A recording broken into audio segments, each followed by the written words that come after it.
a regime operated by an indicted narco-trafficker that became a base of operation for virtually every competitor, adversary, and enemy in the world. It was also a place where you had a narco-trafficking regime that openly cooperated with the FARC and the ELN and other drug trafficking organizations using their national territory. It was an enormous strategic risk for the United States, not halfway around the world, not in another continent, but in the hemisphere in which we all live. It was an untenable situation, and it had to be addressed. And it was addressed. Secretary Rubio, welcome back to the committee. Love to hear what you have to say. Thank you. I appreciate it. And I'll be brief in my opening statement so we can leave more time for questions. I've submitted a written statement, but I'm not going to use it. I'm just going to talk to you guys for a few minutes. And all right, here we go. Suspend. You know the drill. Off to jail. That's a war crime. That's a one-year ban from the committee. Anyone who is a persistent violator will be banned for 3 years. So don't know whether the guy falls in that category. Looks like it. I hope after 3 years he'll find a more productive means of employment. Secretary Rubio, we have 2 hearings a week. You know, you seem to have a more robust following than most of our witnesses that come before us. But anyway. There'll be a couple more, so thank you for stopping the clock, but I appreciate it. So, and I know there's a lot of other topics you're going to ask me about, so we can talk about those, including the ones that Senator Shaheen just outlined, but let me just talk about Venezuela in particular. Please. I think we can talk, if you want. I'm sure your questions will be about what happened before and led up to in the operation. I want to focus my comments this morning on what happens now and moving forward, because you're going to ask about the going back. And let me just say this. What is our goal going in? We had in our hemisphere a regime operated by an indicted narco-trafficker that became a base of operation for virtually every competitor, adversary, and enemy in the world. It was, for Iran, their primary spot of operation in the Western Hemisphere was Venezuela. For Russia, their primary base of operation in the Western Hemisphere, along Cuba and Nicaragua, was Venezuela. In the case of China, China was receiving oil at a huge, about $20 a barrel discount.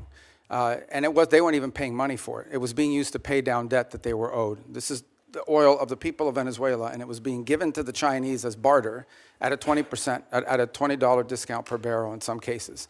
And so you had basically 3 of our primary opponents in the world operating from our hemisphere from that spot. It was also a place where you had a narco-trafficking regime that openly cooperated with the FARC and the ELN and other drug trafficking organizations using their national territory. It was an enormous strategic risk for the United States, not halfway around the world, not in another continent, but in the hemisphere in which we all live. And it was having dramatic impacts on us, but also on Colombia and on the Caribbean basin and all sorts of other places. It was an untenable situation, and it had to be addressed. And it was addressed. And now the question becomes what happens moving forward. As I've described to you in previous settings and in individual conversations, we had 3 objectives here. The final, I'll work it backwards, because the end state here is we want to reach a phase of transition where we are left with a friendly, stable, prosperous Venezuela, and democratic, in which all elements of society are represented, and free and fair elections. By the way, you can have elections. You can have elections all day.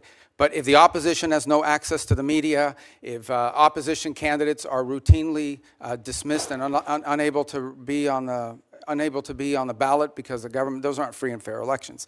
That's the end state that we want. Free, fair, prosperous, and friendly Venezuela.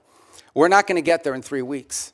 It's going to take some time. And so objective number 1 was stability. In the aftermath of the removal of Maduro, the concern was what happens in Venezuela. Is there civil war? Do the different factions start going at each other? Are 1 million people crossing the border into Colombia? All of that has been avoided.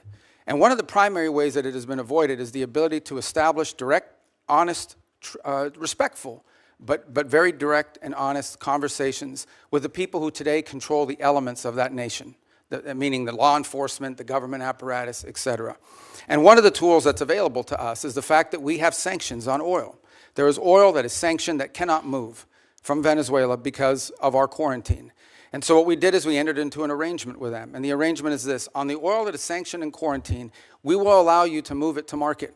We will allow you to move it to market at market prices, not at the discount China was getting.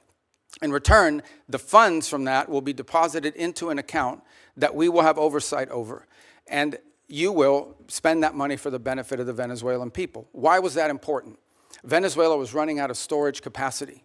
Okay? They were producing oil, they were drilling oil, they had nowhere to put it. They had nowhere to move it, and they were facing a fiscal crunch.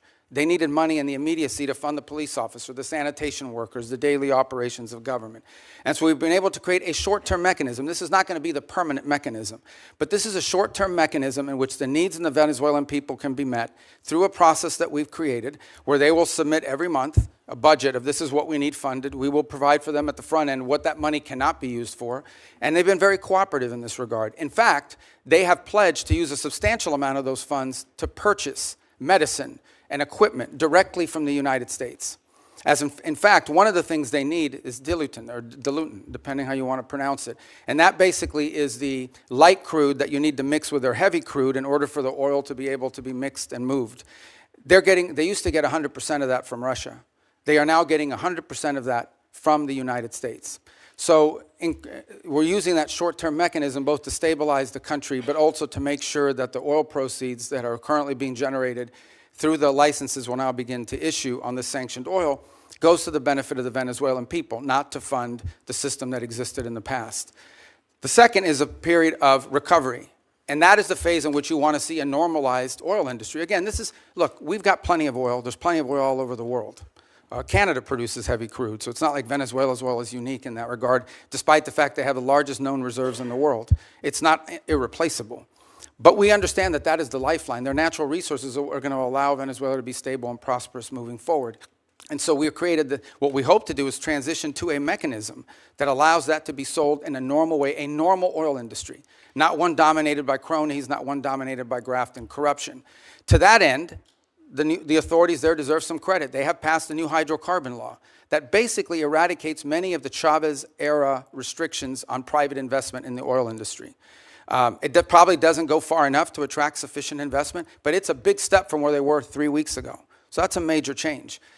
We can address some of the other components, but I'll run out of time.